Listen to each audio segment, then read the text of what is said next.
These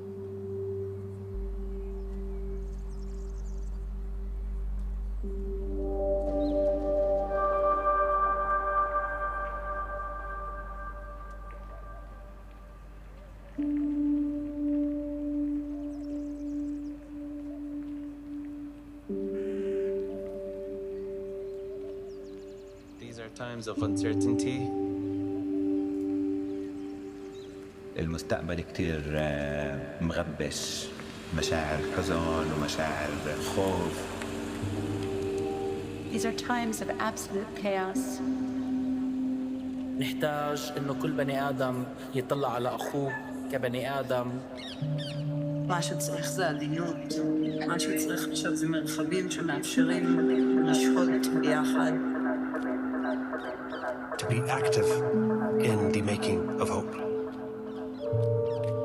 هو المحل اللي بسببه أنا لهلأ ضايل في البلد وما تركتها. It is a place where the future is being built.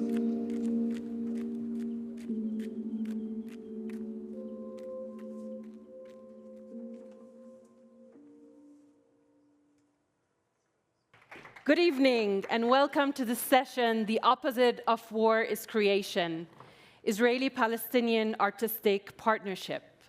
I'm Riman Barakat and this is Karen Brumwasser.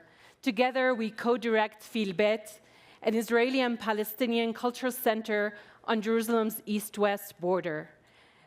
That's a place that uses the transformative power of the arts to bridge divides, foster dialogue, and prototype a shared future.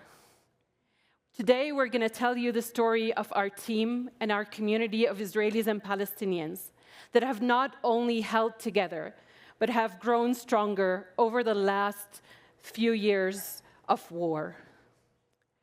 We will be joined by Noor Darwish and Noam Helfer. We have many Noams. And Noam Helfer, who are two extraordinary artists that have been with us on this journey. And today they're going to perform original music that they have co-created together. And that's what we do at Feel Beit, is co-create. We're going to be telling our story in 5 chapters. Chapter 1, a new kind of home. So I was born in Philadelphia, and my parents, woohoo, go Phils. And when I was 16 years old, my parents made the mistake of taking us for my brother's bar mitzvah to Israel, and I fell hopelessly in love with Jerusalem, which was a very inconvenient passion. And I spent the next decade plus trying to overcome it. When I was 28 years old, I went to a therapist, and she said, just go already. So I did. But the Jerusalem that I came back to in 2005 was emerging from the bloodshed of the Second Intifada. People said to me, it's not for normal people anymore. It's hemorrhaging its young creative residents. Forget Jerusalem, go straight to Tel Aviv. But my soul just couldn't. So I stayed, and I got involved in an arts initiative called the Jerusalem Season of Culture that we created with the help of an extraordinary philanthropist named Lynn Schusterman, that was all about revitalizing the city as a vibrant, pluralistic, tolerant place through the arts. And with that in mind, we always understood that diversity was a central pillar of the effort.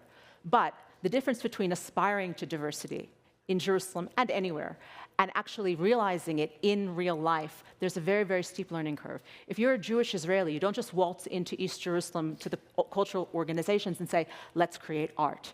It doesn't work that way. The cultural and political gaps are too big. The suspicion is too strong. We tried for many years with some successes and a lot of failures. And then we met Riman. So I'm a Palestinian from East Jerusalem, which means that I neither am an Israeli citizen nor a Palestinian citizen. I hold what is called a permanent residency that is not at all permanent. I continually need to prove that my center of life is in Jerusalem, and otherwise my identity gets revoked. So I used to go to this school in East Jerusalem right outside Damascus Gate, and that was a flashpoint of Israeli and Palestinian friction. And that's where So on a daily basis, what would happen during the first Intifada is that there would be Israeli soldiers and Palestinian young men clashing. There would be tear gas drifting into our classrooms, and there would be dead bodies right outside of our schoolyard. That was a reality I was determined to change. One day, we read a story in school, a short story that was written by a Palestinian author. The story was called Soldiers Cry Too. We read that story, and it was about the soldier that was trying to grapple with the question of whether to let this woman, this pregnant woman, through the checkpoint. And as he was contemplating that, he cried. And that story kind of opened up my mind to try to imagine what lies behind that uniform. And then there was my grandfather, who had a shop in the old city of Jerusalem. And sometimes I would just walk down the Damascus Gate stairs and visit him. And he would be hanging out with Israeli retailers who he was doing business with. That was my only memory, really, of a normal Israeli and Palestinian interaction of two people having tea together and relating to each other in an ordinary way. Apart from that, I saw Israelis as enemies until I had the opportunity to discover more. I watched my city, Jerusalem, being torn by violence, and that led me later on to try and figure out what to do. And naively, I decided to study Middle Eastern politics, and I got involved in in peace building and track diplomacy initiatives until 2014. And that was when those Israeli and Palestinian leaders that I knew didn't find the common sense to call upon each other when things became difficult. There was the war in 2014. The war in 2014, there was a war between Israel and Gaza, and violence erupted all over Jerusalem. And that's when I met Karen and her other colleagues. And they showed me this artistic video art that really opened up my eyes to the potential of the art, because it really created this blend of the different faces of Jerusalem from all kinds of different backgrounds. And those faces really reconnected me to Jerusalem, but also they opened up my mind to the potential of what the arts could do to help us imagine a different future. And then we forced her to join us. we persuaded her. We said, please join us. So I joined them, and they were an Israeli-only organization. And I went on and met with many Palestinian artists and creatives to build a strong community that eventually developed very strong trust. And after which we had many events going on, and one of our big events was this big concert that we held right outside of the walls of the old city of Jerusalem, again on the east-west border of the city. And what happened there is that we put all those musicians on stage. And we were trying to manifest what could be the new sound and look of our future, of our shared future. And one of the things that happened while at that concert is an Israeli guy approached me, and he spoke to me in Hebrew. And I answered him in English. And he was asking me, why are you speaking to me in English? He didn't know that, growing up as a Palestinian from East Jerusalem, we did not learn Hebrew in school. And what I realized is that we found out that we lived 5 minutes away from each other, but really knew nothing about each other. And that's when we decided that all those grand events that we were doing artistically were, of course, inspirational and important, but what we needed is a place where Palestinians and Israelis could potentially meet every day. That was the spark of Feel Beit.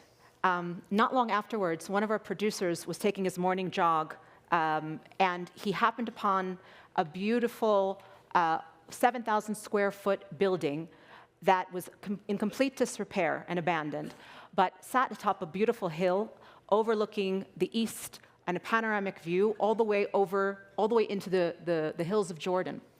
And it was exactly between Palestinian neighborhoods and Israeli neighborhoods on the east-west seam line. By the way, the video that you're watching is a video of dawn, exactly from that terrace of that building, by an artist called Arik Futterman. And we tracked down the owners, and we said to them, please let us use this space as a pop-up in our festival for a culture club that will be for all Jerusalemites. We managed to persuade them, and we did 3 weeks of music and exhibitions and lectures and parties and all different sorts of things, all in Hebrew and Arabic, all Israeli and Palestinian, and ultra-Orthodox too were there. And at the end of the 3 weeks, everyone said to us, do not give this place up. So we didn't. We turned it into our permanent home, and that is Feel Beit. And it's a space where everyone can come in with their identity fully, as long as they understand that other people will be in the space bringing their full identity as well. And we present and commission original arts, music, theater, dance, visual arts, all different kinds of arts, with emerging and well-established artists. But it's all about creating a shared space. By then, our team had grown, and from me being the only Palestinian on the team, we became a fully Israeli and Palestinian partnership project initiative, and so we became so we're half Israeli, half Palestinian today, a full and we named it Feel Beit. I'll refer to the name. So in English, Hebrew, Arabic. This is a blend of all those languages that means feel at home. Chapter 2, Walking Through the Fire. So October 7th was a horrific and earth-shattering day, obviously, and the war that followed changed the lives of everybody in the land. Now, our team has been through many challenges, boiling political tensions, mini wars between Israel and Gaza, spates of violence in Jerusalem, and even things that everybody experienced, like COVID. But on October 8th, one of our most idealistic Israeli colleagues said to me, I don't know if we can get up from this one. Even Feel Beit's location, which between Israeli and Palestinian neighborhoods, which we were so proud of, which I was so proud of, suddenly felt very vulnerable, and I was afraid to be there. So after a few days of shock and paralysis, we decided to go on a Zoom together. Our senior team went on a Zoom together. And our director of communications, Zuhdi, also a Palestinian, who's really like one of the most, who's like the most believers in Feel Beit. He said, a few years ago, I decided that I don't want to work under Israelis or alongside Israelis. I want to have a full partnership with Jews and Israelis. But he also said, but now I'm not sure, the gap is so great, I'm not sure that I'm going to be able to bridge this gap. So what happened really touched our communities. We knew people that were really close to us. So a few years ago, I was in a retreat together with the remarkable Vivian Silver, as an example. And we lost someone great like her. On the other side, my nephew, like 1 week into the war, he got beaten up in East Jerusalem as there was a crackdown on young Palestinian men in East Jerusalem, and his arm was broken. And a few weeks after, we lost more people, and I lost friends and family in Gaza as well. The week after October 7th, we gathered our team together of about 17 people. It was a very difficult conversation. There were tears, there was some yelling, somebody stormed out of the room, one of our colleagues even resigned. But somehow, despite everything that is very, very hard to reconcile, we held on to each other. And it was, the thing is, we had built Feel Beit together from the ground up. And it was our shared baby. And you don't give up easily on your shared baby. And one of our colleagues, Adan, she looked at the bar and she said, you know what? Nobody's going to be drinking from that bar anytime soon. And she went and she got a bottle of gin. And for everybody who drinks alcohol in the organization, she poured, and it helped. It did. One thing I didn't mention that I meant to say about one of the things that Karen said to me and Zudi was, she looked at us and said, I just want you guys to know something, that I cannot unlearn what I have learned about you. That was such a powerful saying to us, and it was that we maintained those relationships, okay, and I was heartbroken. Karen told me how her young little daughters were, on the one hand, very terrified of the missiles. And on the other hand, they were asking about the kids in Gaza. And that's what I needed to hear. And that's what, that my pain is being seen, that my people's pain is being seen. And that's, I think, what we all wanted to hear, that there's still humanity on the other side. And so did also my sister. She was asking me, like she knew everybody at Feel Beit, and she was asking me, what do they know about what's going on in Gaza? For me, there was one pivotal moment that kind of reset my brain in the weeks after October 7th. So the same Zudi guy is at the center of the story, and I'll give some context. In September of 2023, a month before everything started, our entire team went up to Nazareth to do a tour with a tourism entrepreneur called Maoz Yinon. He wanted to partner with us on cultural tourism in Jerusalem. He took us all around. We were supposed to reciprocate on October 9th, and Zudi was supposed to lead him on a cultural tour of Jerusalem. On October 7th, his parents were killed in their home on Nativa Asara. And the moment that, for me, set my head straight was when Zudi decided that he was going to go to the Shiv'ah of Maoz Yinon's parents, and walking in to that space as a Palestinian from East Jerusalem was so incredibly brave. I was so touched. I was so moved by it. And the amazing thing about Maoz Yinon, some of you may have heard of him because he's since become one of our most prominent peace activists. He hugged Zudi for 5 minutes, and he said to him, this happened to all of us, we're going to bring the peace. That's what he said. When Israeli friends asked me, how can you go back to Feel Beit right now? Do you feel safe? I would tell them Zudi's story, and I would say, how can I not go back to Feel Beit with partners like that? Chapter 3, no words. That's what we decided to call our line of events. And that's when, once the shock subsided and we realized that our most urgent action was to bring people together and keep people connected, we invited people in our community to come in to meet for coffee, then a communal lunch. First there were like 10 people, then 20 people, then 30 people, then 50 people. By December, we realized that our community was with us and that it was ready to very, very gently, very carefully come back to the arts. So we turned to artists of all different kinds and asked them to participate in a series that we called No Words. It was a weekly series, very, very low tech, very simple, because our budget was shot to shreds. And artists came. And all different kinds of artists, from Israel's most celebrated trumpet player, Avishai Cohen, who played on a bare stage solo, something he never does, to emerging artists like Sami Kak, who's a calligraphy artist, whose work you can see out in this lobby over here when we're finished, a young artist from East Jerusalem who brought an exhibition about hope in this terrible time. And one of the artists that we were just so honored to have with us is the extraordinary soprano Noor Darwish. Noor is a classically trained opera singer, but she also brings her roots in classical Arabic music and Palestinian folklore into everything she does, creating something that's hers and hers alone. And when she got on stage, hearts opened. So Noor, please.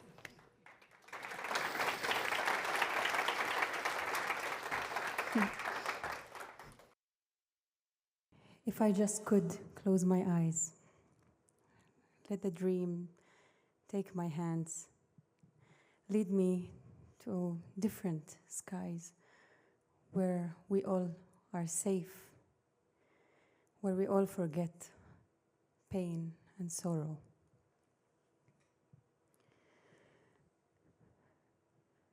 لو كنت نغمض عيني وتاخدني لأحلام من ايديا نعلى ونحلق في سما جديدة وننسى الوجايا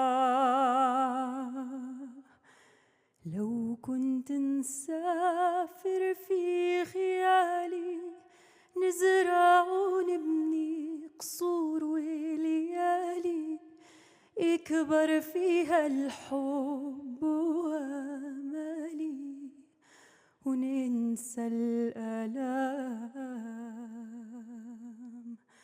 لو كنت نغمض عيني وتاخدني لأحلام من ايديا نعلى ونحلق في سما جديدة وننسى الوجايا لو كنت نسافر في خيالي نزرع ونبني قصور وليالي يكبر فيها الحب وامالي وننسى الآلام دنيا ترى فيها ملامح ناس قواسها البؤس والظلم والقار من واقع عاسر يعبث به كل ما نبنيه دنيا هرى فيها أصوات طغيان ساحق فيها أحلاما أحلام وعم الظلام والأنانية في كل القلوب لو كنت نغمض عيني وتاخدني لأحلام من ايديا نعلى ونحلق في سما جديدة وننسى الوجايا لو كنت نسافر في خيالي نزرع ونبني قصور الليالي يكبر فيها الحب وامالي وننسى الآلام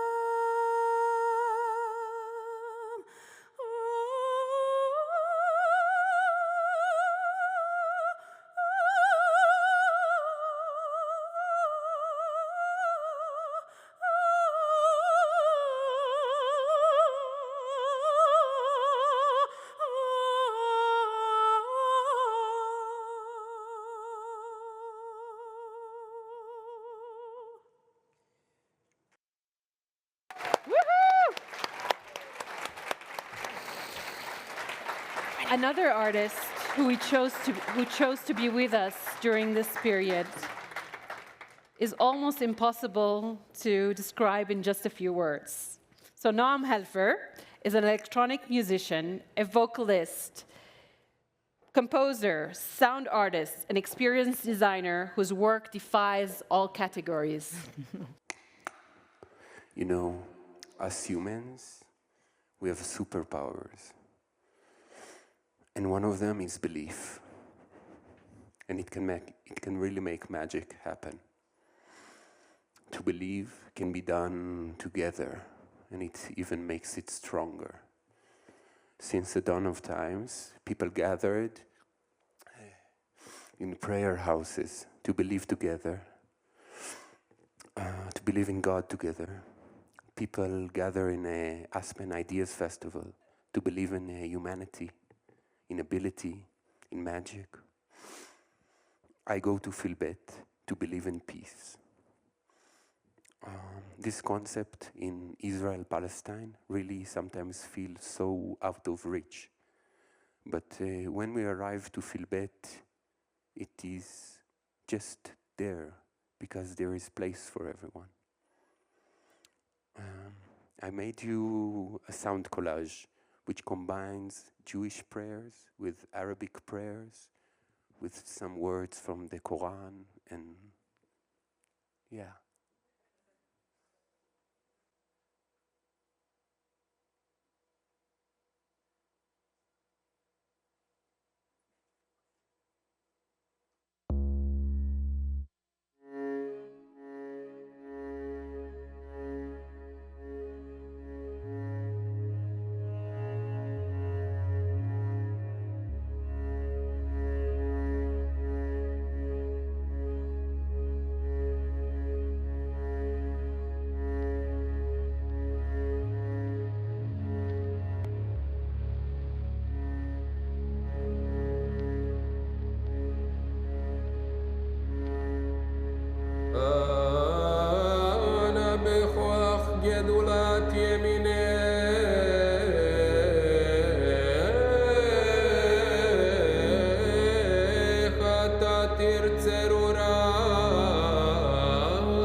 If we are to study the Quran, we will find that there are different surahs in the Quran.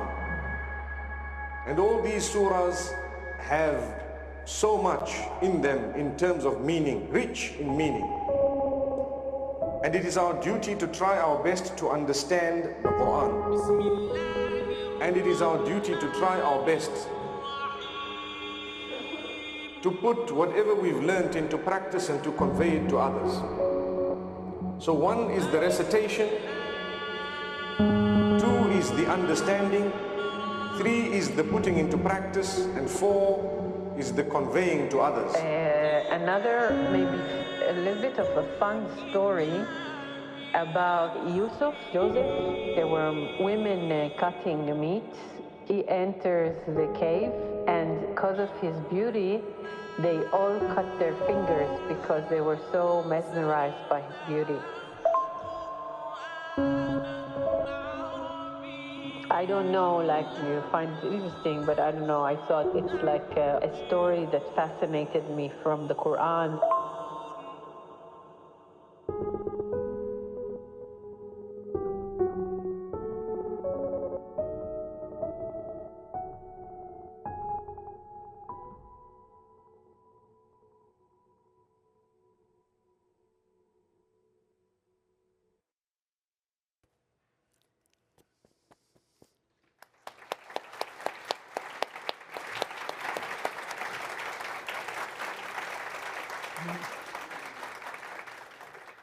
Chapter 4, the opposite of war is creation.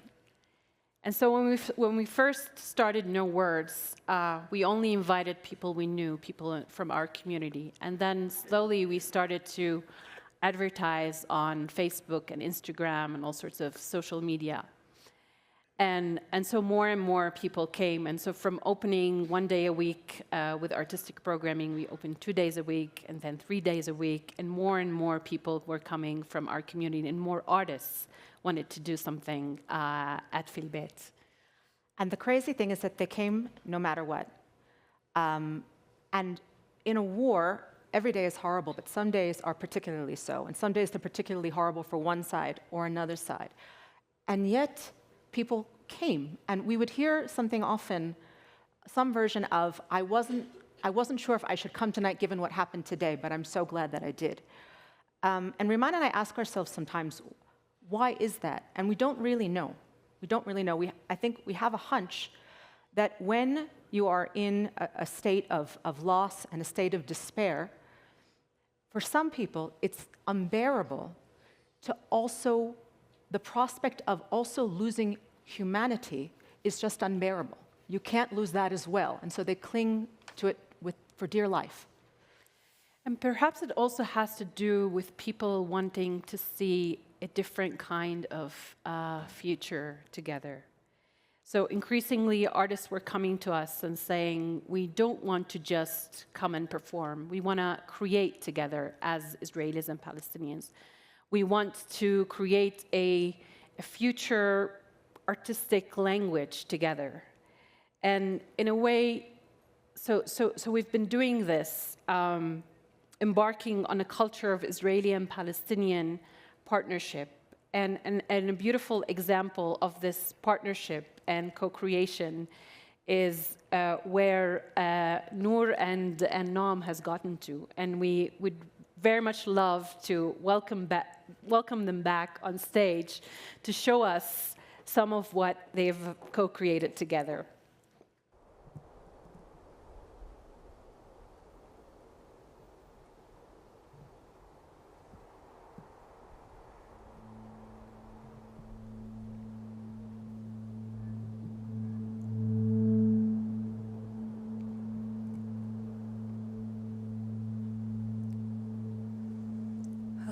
הכניסיני תחת כנפך ויהי לי אם ואחות ויהי חיכך מקלט לראשי כאן תפילותיי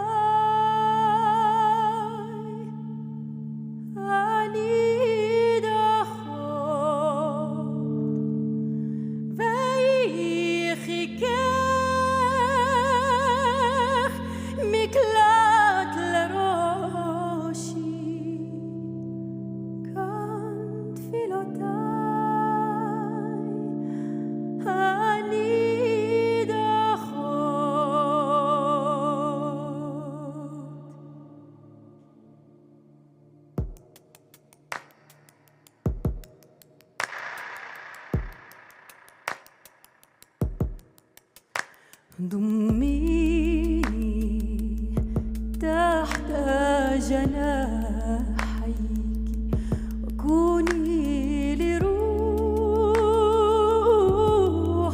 أمي في حضنها يرتاح قلبي تعلو صلاتي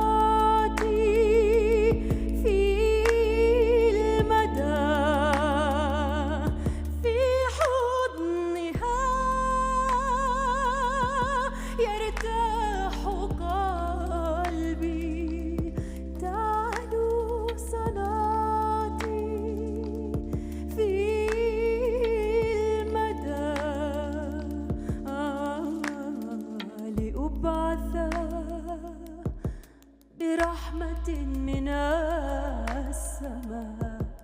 لأبوح لك بسري الحزين. قالوا ربيع عمرك الدواء، أين ربيعي وشبابي أين؟ قالوا ربيع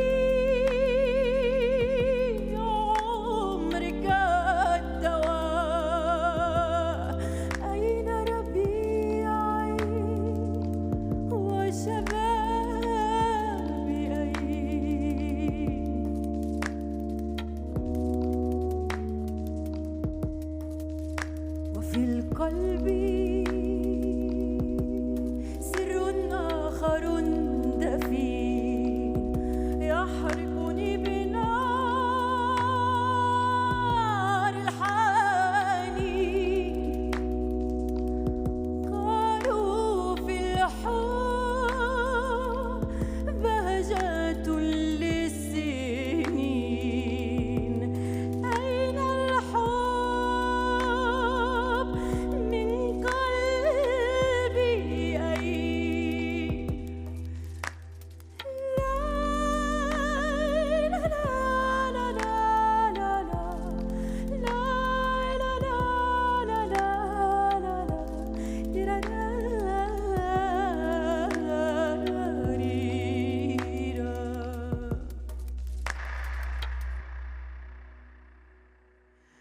قالوا في الحب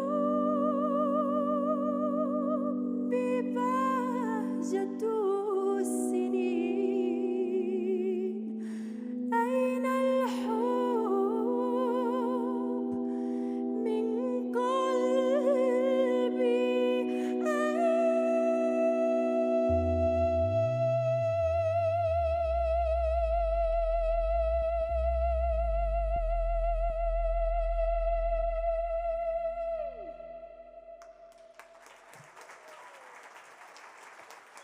Thank you very much. Bravo, Noam.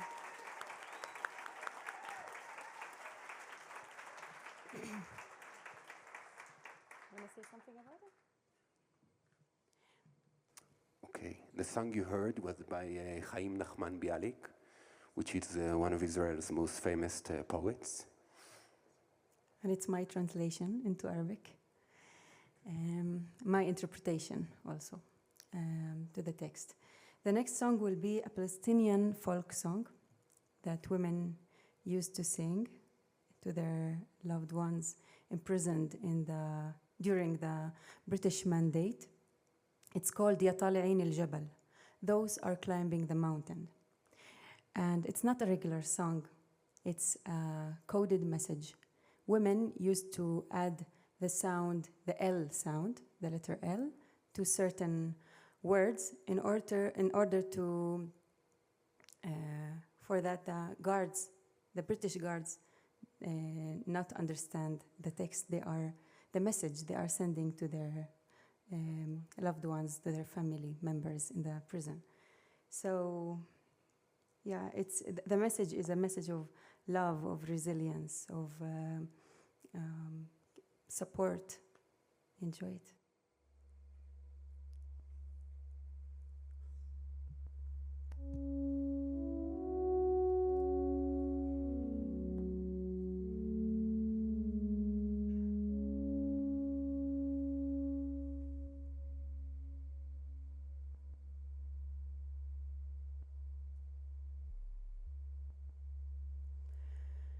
يا طالعين عيني للجبل يا مول الموقدين النار بين اليمن يمن عيني للهنا يا روح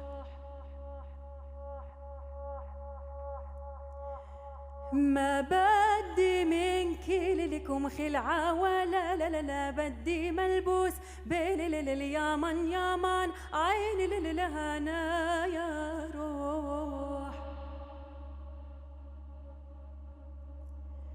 ما بدي منك لكم خلعة ولا لا لا لا بدي زنار بين اليمن يمن عيني للهنا الهنا يا روح إلا غزال الذي جواني لليكم محبوس بين اليمن يمن عين الهنا يا روح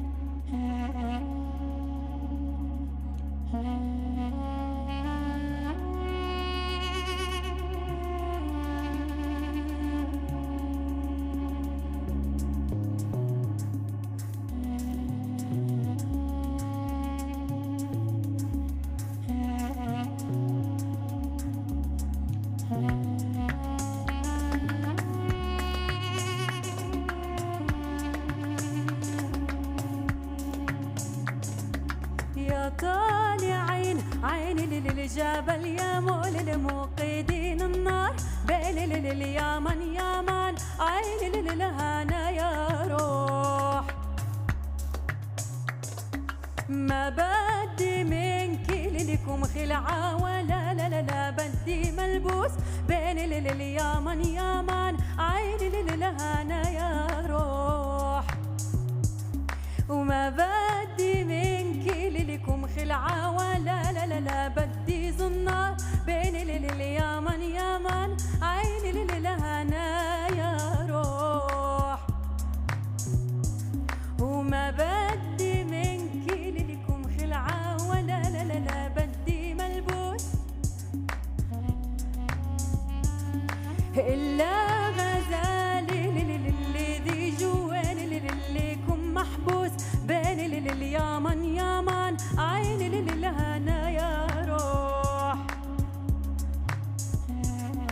إلا غزالي الذي جواني لليكم ميدوم بين اليمن يمن عيني للهنا يا روح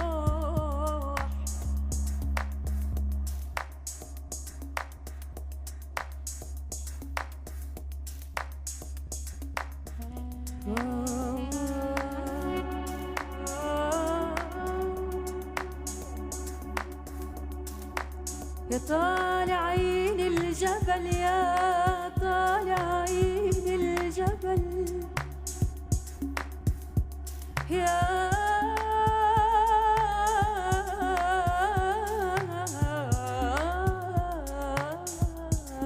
طالعين الجبل يا طالعين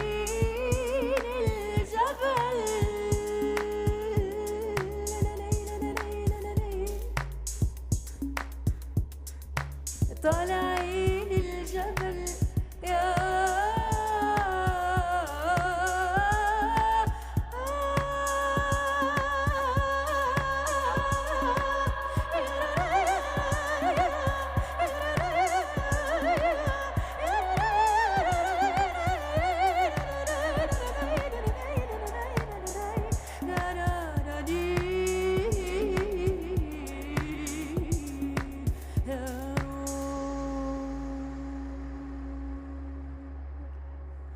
يا طالعين عيني للجبل يا مول الموقدين النار بين اليمن يمن عيني للهنا يا روح.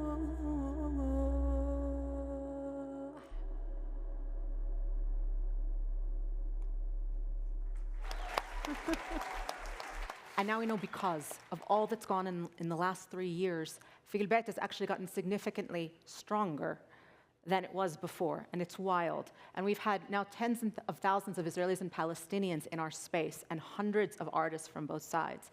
And this incredible co-creation is I'm not allowed to say, an example I absolutely love. I have my favorite baby, my favorite child. I know, you can't say that, you're not allowed. of many different projects that are now being commissioned and developed by Israeli and Palestinian artists, thanks to a grant we got from the European Union that will premiere this summer in our festival. Multiple productions of all different disciplines. And we're just so thrilled to have you guys. Thank you. Thank you. I don't know that we have time for the recipe. All right, so we had prepared a surprise for you, which we don't have time to talk about, I think. But we welcome you to open the envelopes that are on the table, which include our recipe that we tried to figure out what is the secret sauce, what are the ingredients for, how do we do it at Feel Beit. So we've got you, so every one of you can get one of those packets. If you're missing one at your table, there's others at other tables. And we'll talk about it later in the interview portion. Yes. But I think we have to do one final song. So the next song is quite an famous Israeli song called Walk to Caesarea, Alicha leCaesarea, also known as Eli Eli, my God, my God. And I really love this song. And I came to Noor and I told her, I really want us to do it. Can you please translate it to Arabic? And she told me, no. And I said, why? It's just a beautiful song, and it's about the beautiful of nature and all of these amazing things around us, like we're in Aspen, Jesus. And she said, no, it was written by a soldier, and it rubs me the wrong way. And I was like, okay, this project is about this, it's about listening. And then I went on to research a bit more about Hannah Senesh, the one who wrote this song. And actually, she volunteered to the British Army to be a parachute glider and to help rescue Holocaust survivors. And I told Noor, this is a good story. She was a good soldier. She really came to help, and she was a proof of woman bravery and how we can help. And Noor said, okay, but this song hurts me, so the music has to hurt. It cannot be gentle and beautiful. And then she told me, you know, the beaches of Caesarea remind me of the beaches of Gaza, and there's such crazy difference between them, so close but so far. And then she told me, in the Gaza, in the last war, there were drones flying all over Gaza. And they were doing all day this sound. This is the previous song.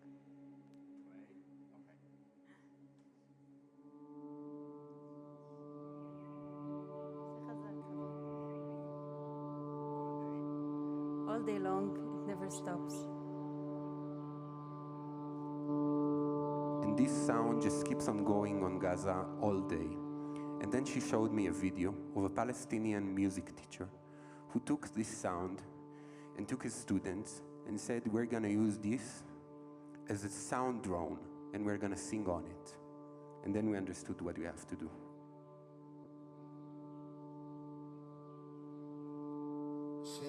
شيل يا جمالي شيل يا حوضتك بالله دم الشهيد معطر بالهيل ليل يا ليلو ويل ويل عالظالمي ويل ويل من الله لا أسهر على نجوم الليل أنا ناديله شيل شيل يا جمالي شيل يا حوضتك بالله دم الشهيد معطر بالهيل ليل يا ليلو ويل ويل عالظالمي ويل أسهر على نجوم الليل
לעולם.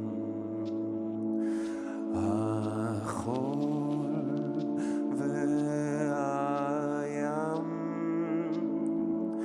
רישוש של המים, ברק השמיים, תפילת האדם.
Hi. Hi. Good evening, everybody. Man, talk about a hard act to follow. I'm Mary Louise Kelly. I am a journalist. It occurred to me watching this that we, journalists who report on the Middle East, do not get to tell stories about beauty and hope and friendship as often as I would like. I will confess that when the producers at Aspen approached me and said, we want to have a conversation, it's going to be an Israeli and a Palestinian, and we're going to talk about the war and about October 7th, and I thought, great, on Saturday night at cocktail hour, this is a hard sell. And what we just witnessed was beautiful. So thank you. Thank you for bringing us together.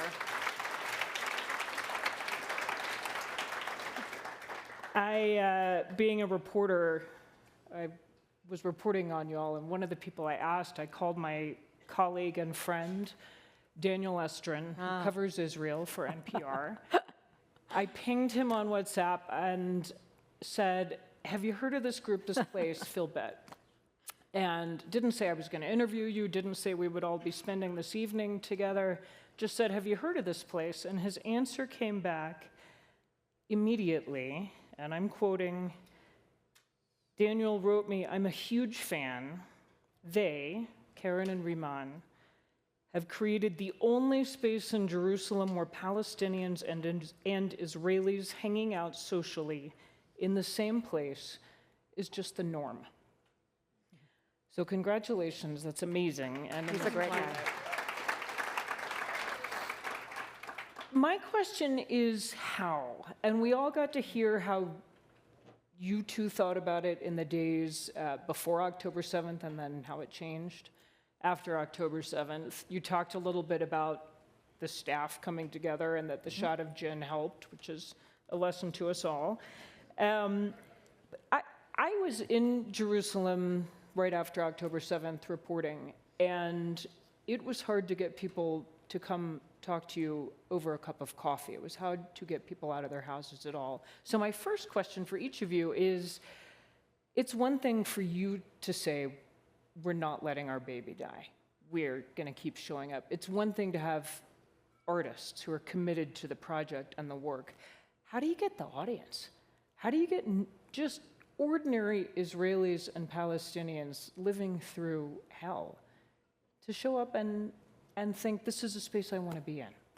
Karen, you start.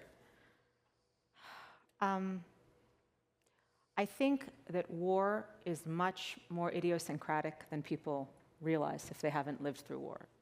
People are not predictable, and I think that there's something going on, I think, at Feel Beit that's beyond the Israeli-Palestinian thing. In Jerusalem, there's also an extremist versus moderate thing. And in some ways, I think that moderate Israelis and moderate Palestinians who want free expression, who want freedom, who want to be able to be who they are, in some ways, they can hold on to each other. I think that's something that we don't actually even talk about that much at Feel Beit, but I actually think that there's a need that people have that comes from a woman who wants to wear a tank top, somebody wants to drink a beer, somebody who's, from the GLBTQ community. So we are both an Israeli-Palestinian space and an open space.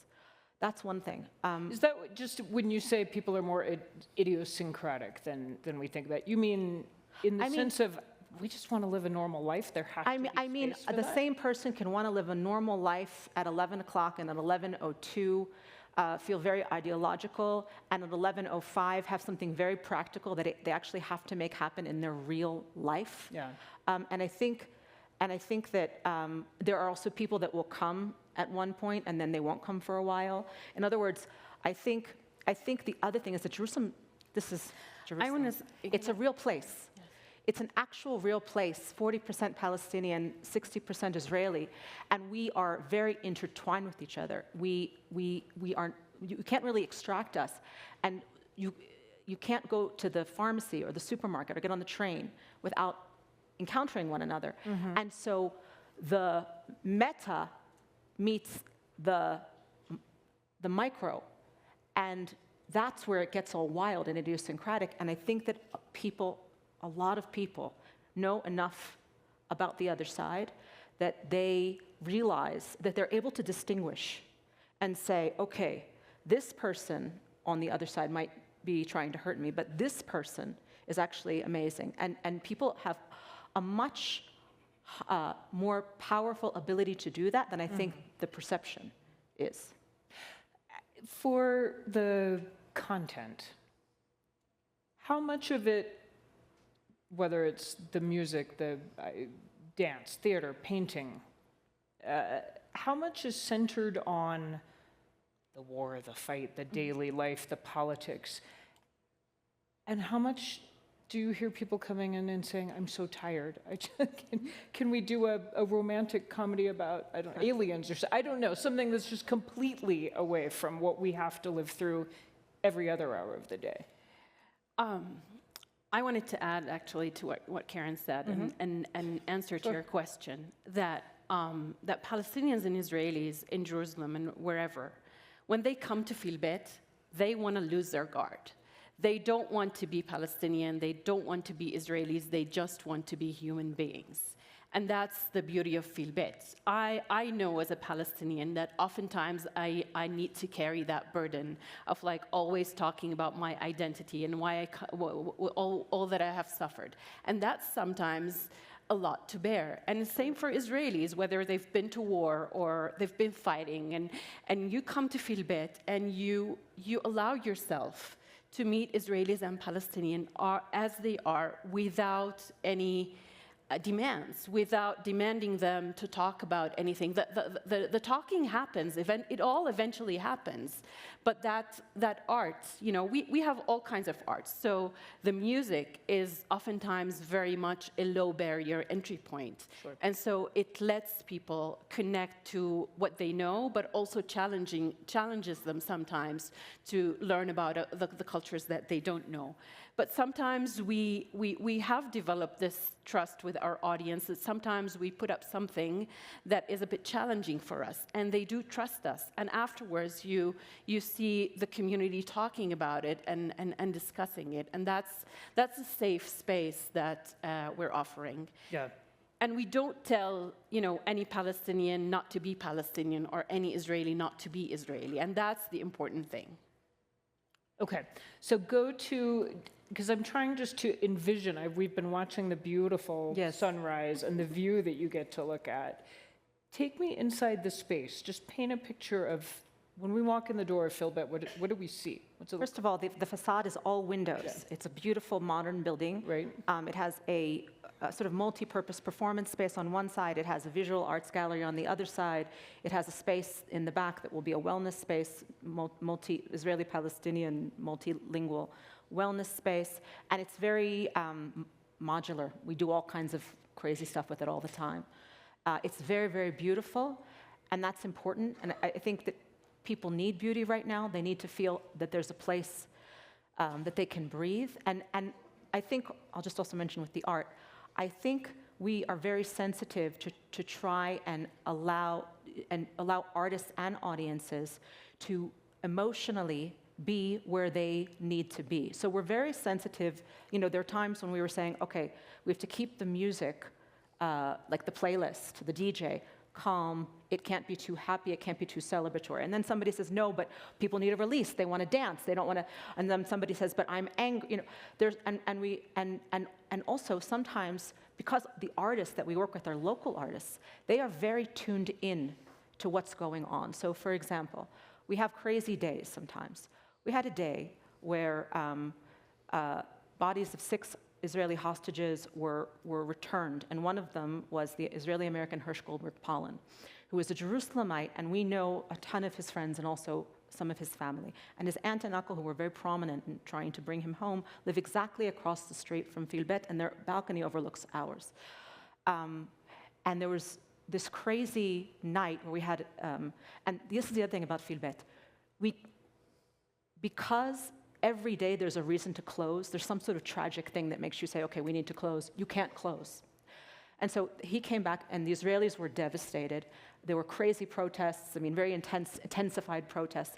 And we discovered that there were a lot of people who were moving from the protests to the Shiva at the cousin's house, at the uncle and aunt's house, to Feel Beit. And at the time, there were 3 extraordinary cellists, Israeli cellists, and a Palestinian violinist who created a new work, and they were performing. And I don't know what they did. It's sort of like, what did they do, you know? And they played what people were feeling. And people came to us and they said, again, I wasn't going to come tonight, but I'm so glad I did. Yeah. We had another night. When a Palestinian singer she was about to perform. Half an hour before she got up, she learned that her first cousin in Gaza got killed. And she decided to get up anyway, and she sang beautifully. And we often, like Karen and I, asked ourselves, why do people do this? Like, how can they do this? How can people come when, like, bodies have been returned, or when her cousin got killed?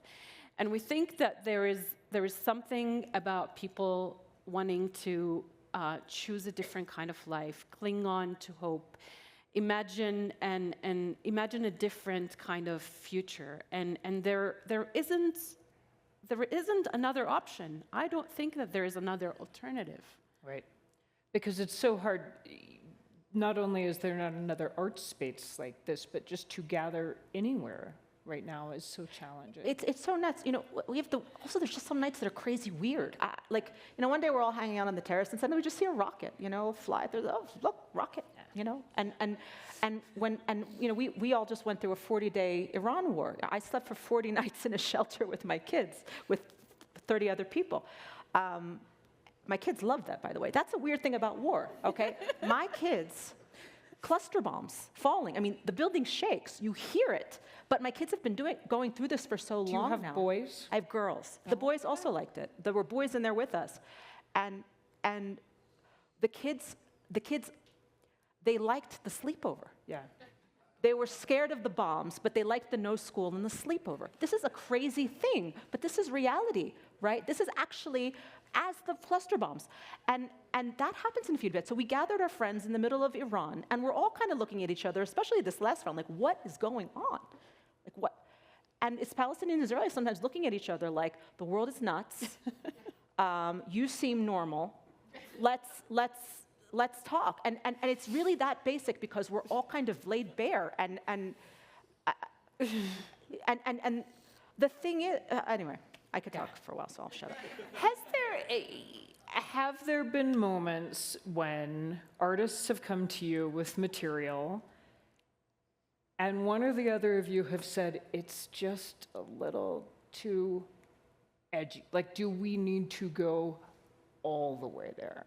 Because I hear you talking about how important it is to put challenging material out there. There's no point not directly engaging with what is on everybody's minds. Mm-hmm. But I also hear you saying people need a space to breathe. Right. Many moments, I think. We also very carefully choose the artists, but sometimes artists do come to us. And for example, recently we just had a Palestinian-only exhibition of women artists. Mm-hmm. And those women artists said, Feel Beit is the only place where we can call ourselves Palestinian in this kind of environment. And so we allow for that. And sometimes these artists challenge us. And we talk about it and we say, okay, you know that if you say this, then there won't be an Israeli audience. And they'll say yes. And then we'll talk about how we can reframe what they're talking about. Never saying no, And one artist actually came with a very kind of strong, she's a dancer, very strong position. And we talked to her, and the first time she was like, who are you, Palestinians and Israelis, normalizing and all that kind of stuff. Mm. And then she came once. First, she brought her parents without her friends. And then the second time she performed, she brought all her friends from everywhere. And we had a room full of young dancers and artists together. Yeah. So I think that the conversation is really important. There is political art in our space. That exhibition has a lot of identity issues and there's political statements in it. And it can happen from different artists in different ways. And the thing about an artist, and we had this conversation with Noor, an artist, especially a good artist, artists will not be censored. They won't, right? They are who they are. And if she censors herself, she can't sing, or she'll sing without a lot of enthusiasm, yes. Right? That's not how art works. Right. And so but we can have a conversation about what Feel Beit is and what we're trying to do. And so we think about if there's going to be something tough, how do we help our audience experience it? And sometimes there are things that we do that are more challenging, and maybe sometimes we'll invite sort of first our community that's closer to us and see how they feel about it. We have to respect art. We have to respect what people are going through, and we also it's the compassion. But also, I just want to say something that we all went through during the war is that, you know, all of those feelings we were feeling are legitimate, whether they're anger, pain, all of those feelings, and it's what we experienced and what the artists experienced, and people, our audience also understood that. Yeah. If you're not, I'll just say one final thing. Sorry. In this situation, it's not just that anger, fear, like real anger, real fear. These things are not just okay. They're completely reasonable under the circumstances, and they have to be part of it. Otherwise, and you just have to. Otherwise, what are you doing? Yeah. So let me start to bring us toward a close by asking, and this may be where I want you to tell us what these are, since we didn't get to go through them. Thank you. My question, just to set this up, is, are there tools or takeaways for us? Yes. Most of us in this room do not live in the Middle East. We're not living through this war. We're not living through cluster bombs that we have to try to keep our families safe from. But we are tracking it very closely, and we are living through different but also very fiercely divided times where it can feel very hard to get people in a room able to experience art and beauty in the same way. I'll maybe start with I think it's our last ingredient, which is the compassion over righteous indignation. And that's realizing that all of us have experienced pain and are suffering through all kinds of things. And that capacity to see things also on the other side, and see the whole picture. I mean, the way the example of like Noor and Naam right now, and how they sang or they played each other's song, it's also what we experience. You know, whether it's like Karen trying to understand what it is that will not bring Palestinians to Feel Beit, or me thinking of those Israelis who won't. We've become so intertwined in our consciousness that compassion, we choose that compassion over saying, I'm right and she's wrong. Yeah. Yeah. I think, you know, these cards are actually, people kept saying to us, also when we come to America, people say to us all the time, Republicans and Democrats can't talk to each other. How can Israelis and Palestinians? And the thing is, this is a very simple recipe. It's actually what human beings know how to do. And I don't know what happened recently, that people forgot how to do, you know, compassion over righteous indignation, or trust built over time. And it's just being like the kind of regular person you used to be able to, everybody knew how to be. And there's something weird that happened here. Yeah. And I have to say, as an American as well, it's very sad to me. One of the cards that is most important to me, I'll talk about, it's self-love and self-critique. Okay. And that's one that I really believe in. I think that to be a healthy person, you have to be very self-reflective, and also you have to have a lot of self-love. And I think that that's true also of collectives. I think right now, self-critique, and very, very serious self-critique, is so urgent in order for us to get out of the tragic mess that we're in. I mean, self-critique, for example, for me as an Israeli, but I think for all of us. But also self-love. Yeah.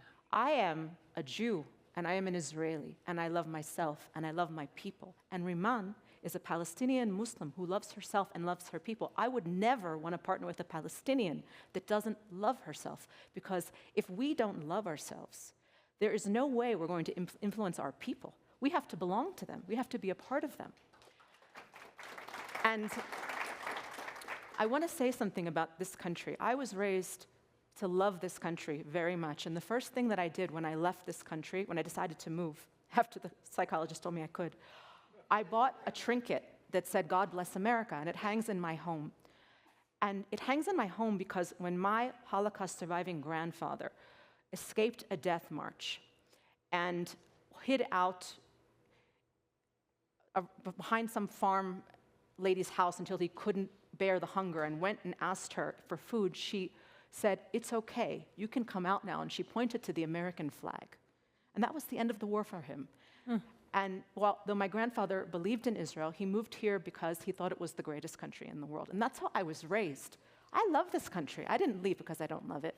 And I really hope that Americans, this extraordinary, extraordinary, extraordinary experiment, for all of its faults, love is not about loving what's perfect.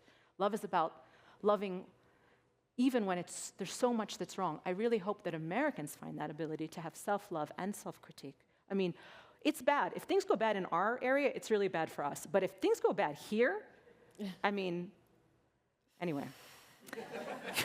Happy July 4th. Yes. The very last card, the very last page, contains this sentence.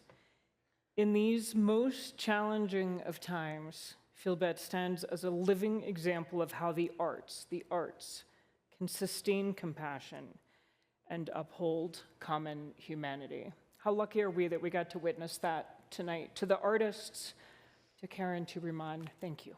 Thank you so much. Thank you. Thank you. To Noam and Nu. Yes. Woohoo! Woo! And to the whole Feel Beit team back in Jerusalem. Yes. And to everybody at Aspen, thank you.